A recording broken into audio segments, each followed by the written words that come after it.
Well, in a sharp political exchange, the BJP President JP Nadda has accused the Congress leader Rahul Gandhi of revealing an ugly truth about his party's intentions. Now, Mr Nadda reacted to Rahul Gandhi's remarks on fighting the Indian state, suggesting that it exposes the Congress party's anti-national stance.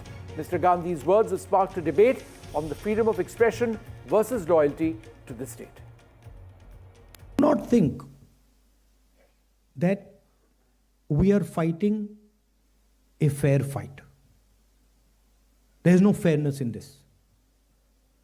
If you believe that we are fighting a political organization called the BJP, that we are fighting a political organization called the RSS, you have not understood what is going on. The BJP and the RSS have captured every single institution of our country. We are now fighting the BJP, the RSS and the Indian state itself. Rahul Gandhi की कांग्रेस ही काम नहीं कर रही है। राहुल गांधी जहां जाते हैं कांग्रेस का भंडाधार करवाते हैं। दिल्ली में ऑलरेडी कांग्रेस का भंडाधार करवा चुके हैं, लेकिन दिल्ली में भ्रष्टाचार मुक्त शासन चाहिए तो डबल इंजन की सरकार बनेगी।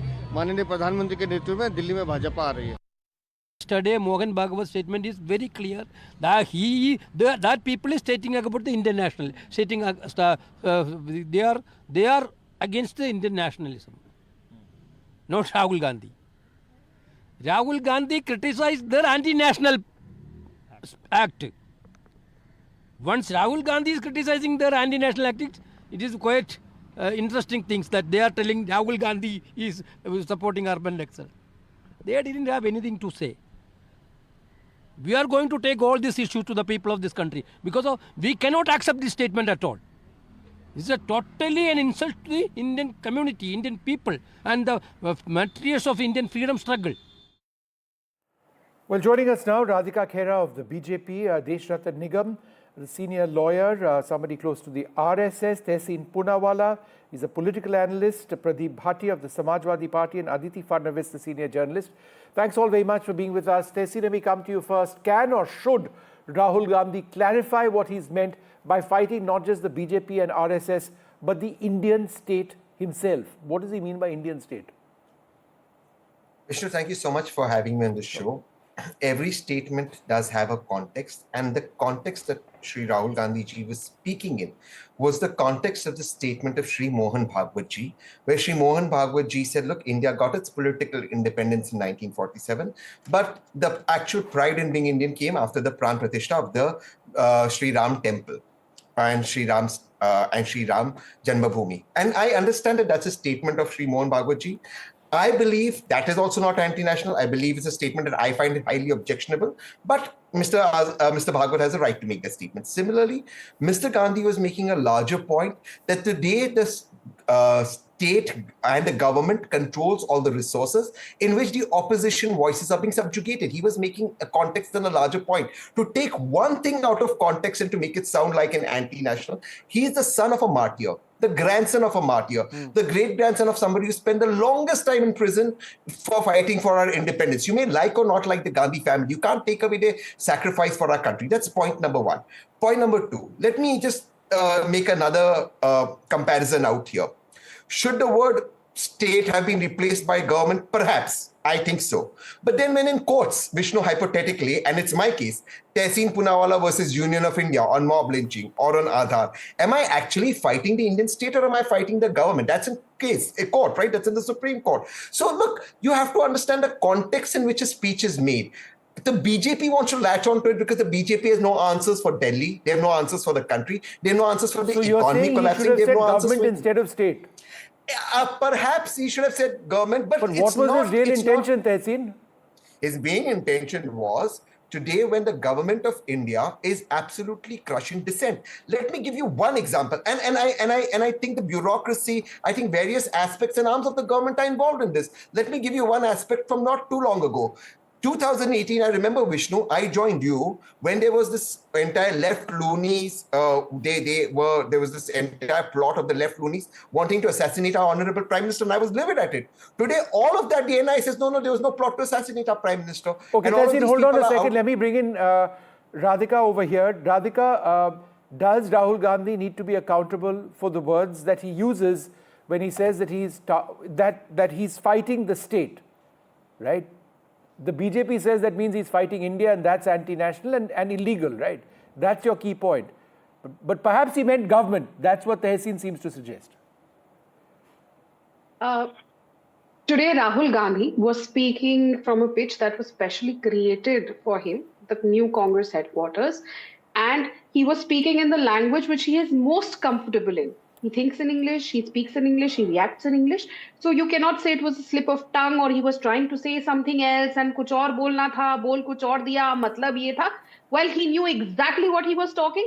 He's the leader of opposition, a very responsible post that he's holding. He's leading the India Alliance, another very important post that he's holding. And if he really did not say what he was meaning to say, well, he should resign from his post immediately. And how can we also forget at the same time, just a couple of months back, I believe a month or two back, there was this historic CWC that we saw happening in Belgavi in Karnataka, where, if you remember, all the hoardings and posters outside that CWC conference, there was India's map on them, and Kashmir was missing.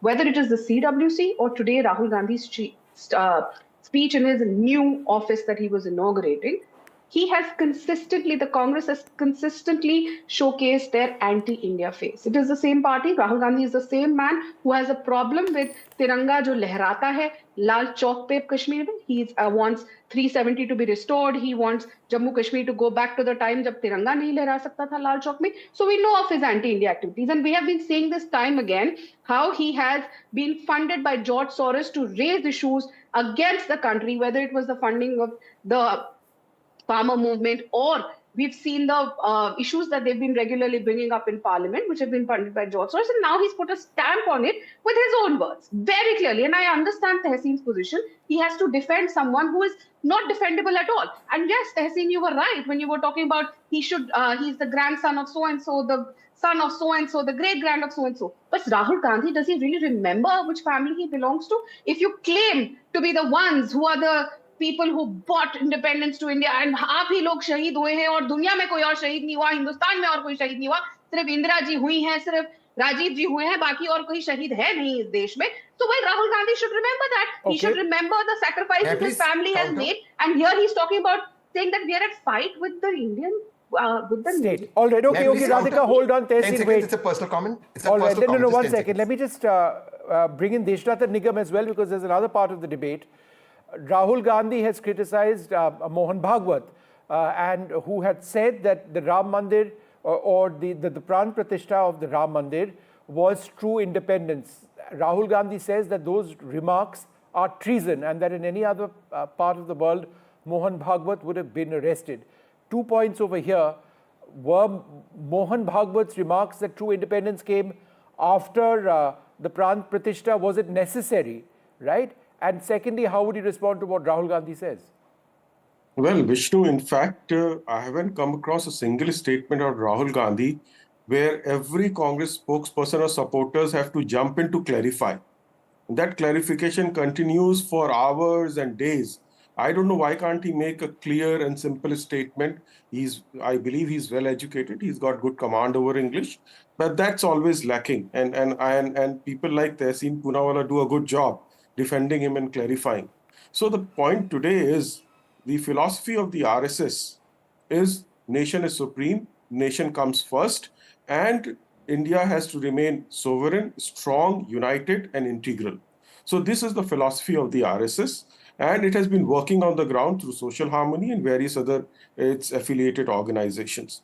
So once you say it is a treason, you must understand what treason is all about.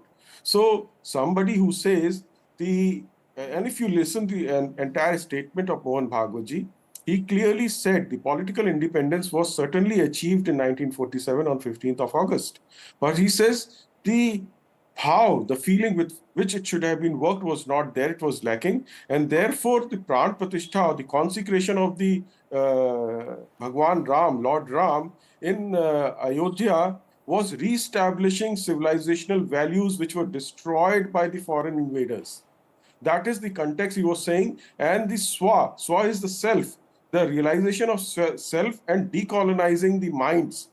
That is the entire context in which he was speaking. Therefore, one has to realize what one is speaking, just to attack for the sake. And Rahul Gandhi keeps on doing so every now and then. RSS, to deflect the issues which are plaguing the Congress or the defeats that they suffer, whether it is Maharashtra or Haryana, RSS has to come up. So every now and then he's got to bring it up. The fact remains, there was a context in which Bhagwatji was speaking about Swa, decolonizing minds, re-establishing of civilizational values through Prat Pratishtha in the Ram Mandir. So these are the factors which are very important, I should get be that taken point. in mind. I see what you're saying. Pradeep Bhatti, would you like to respond to that? Deshratan Nigam suggesting that Rahul Gandhi spoke out of context, or he didn't understand the context with which Mohan Bhagwat spoke about quote-unquote independence. Thank you, Vishnu, and good evening to all. Our leader has always raised the disagreements in respectable ways. That maybe is in this case also where there is issues related to the institutions being demeaned or disrespected. We have also raised these kind of issues. Congressman Tehseen has well spoken and clarified that Mr. Rahul Gandhi's statement. And our notion is that he was referring to institutions and the pillars of democracy, and that has been disrespected. There cannot be two different punishment for similar sins. If Narendra Modi ji, when he was in opposition, calling these institutions biased and partial, and other top leaders are attacking vigorously on every single institute, whether it's Election Commission of India, CVC, CBI, Army, media, court, judiciary. Everyone was these leaders were targeting. We believe criticism of ruling party or any institution in democracy will help in strengthening the foundations of democracy. How can criticism of PM or any other institution can make someone anti-national? I don't get that logic. And if it's so, then PM Modi and all other top leaders, when they were in opposition, they were guilty of the same crime. The question has to come from the leader. When he was CM of Gujarat, even called Prime Minister, Office of Prime Minister, in fact, is also an institution, called him a weak leader. And calling these days Indian Army as Modi ki Sena and raising other issues, like in case Mr. Modi also raised the issue of incursion of at that time in the East Ladakh. At that time, it was not he was not anti-national, but somehow opposition leader raised these issues, they became anti-national. Right. So this kind of discomfort we see in the ruling party, and if we ask these questions, they blame it and they want to divert these. All right, Pradeep ji, I get your point. Radhika, how does the BJP respond to allegations made by Rahul Gandhi that it's captured every single institution in India? That's one of the other points that he said. I would really like to know from the Samajwadi spokesperson, is Akhilesh Yadav in favor of what Rahul Gandhi has said? Are they also in war against are they fighting with the Indian state? Are they fighting with India? Do they agree with Rahul Gandhi's words, or they're just defending him because alliance ek hai, wo dikha ke chalna hai? You should learn to take a stand. Samajwadi party ideology is not. Samajwadi ideology has never. Why don't I ask him that question? I'll come back to you. But why don't you answer that question? Do you agree with what Pradeep, with what the BJP is asking, which is an important question? Does the Samajwadi Party agree with what Rahul Gandhi is saying when he's saying that he is fighting the Indian state? Yes or no? See, I have made it clear, Vishnu, that in my earlier statement also, that our notion is that he was talking about disrespecting, demeaning the institutions of this country. And we definitely say yes. How is Indian state the institution? And what Mr. He should have Modi spoken directly about situation has done in the past. And I can give you hundreds of examples of that. What Mr. Modi was saying about the election commission, he was talking about how they were painting CBI at that time. The court and judiciary. All right, Pradeep, I've got your point. Go ahead, Radhika. I interrupted you, but go ahead. Yes. Okay, now if you talk about, well, Rahul Gandhi is not a child. Like I said, he's the leader of opposition and he does not mince his words. So he could have clearly said, English is, like I said, is a very comfortable language for him. He didn't have to beat around the bush and he has the habit of saying what he wants. Having said that, well, I'm glad you brought up the topic of institutions. Let's talk about the election commission under the UPA government. You remember Naveen Chawla? how he was rewarded and awarded by the Congress government. Ashok Gehlot's government, the Congress government gave him land for his trust. Naveen Chawla's wife was doing a course on some art and culture with Sonia Gandhi ji. And we've seen how Congress MPs from the MP Lad Fund donated money to Naveen Chawla's trust. And it is all on record, whether it was Ambika Soni ji or other big Congress leaders who gave their MP Lad Fund, which is not a part. You cannot just give away MP Lad funds to someone who's going to be the election commissioner. So how Naveen Chawla also worked during the emergency for Indira Gandhi, everybody knows. So how you hacked, how your alliance hacked, your alliance partners hacked the election commission, the whole world knew. You were not ready to remove him. All right, We are not the ones who are hacking any particular theme, institution. Radhika. May I want I to go please across make a to couple of Aditi points? Fadnis. Aditi, you know, the political discourse in our country changes, perhaps every week. The flavor of the season seems to be who is national and who is anti-national. That's what's been making headlines even this morning in the papers. The BJP says that Rahul and the deep state want to defame India, that Rahul is breaking India, dividing our society, that Rahul and his anti-national ecosystem have close links with urban Naxals. We've heard all of these words before. Do you believe ahead of the Delhi elections, it's the national versus anti-national rhetoric which is back in centerfold? It's very fashionable to use words like anti-national now. And people use them without any concern, without bothering about whether they are appropriate or not.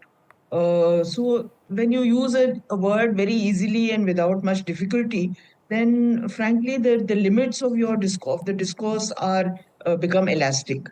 I don't think we should use these words casually. I don't understand what an urban Naxal is. I don't think there's been any proper definition of this phrase.